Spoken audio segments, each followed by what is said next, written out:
কাকু কাকু কাকু। এই সবাই আমার বাবা বলে, তুই আমার কাকা বলিস কেন?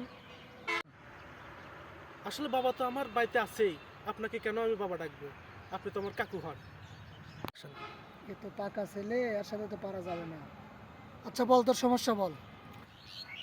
আমার সমস্যা হচ্ছে আমি তো প্রত্যেকবারই পরীক্ষা দিই, কিন্তু আমি তো পরীক্ষায় টিকতে পারি না। নে এটা, নে এটা সবসময় গলায় রাখবি।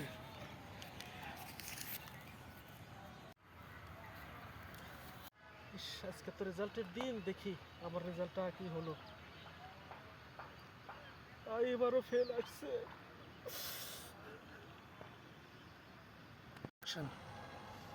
খ্যাত বাবা তো আমাকে একটা তাবিজ দিয়েছিল, দেখি তো তাবিজে কি লেখা আছে।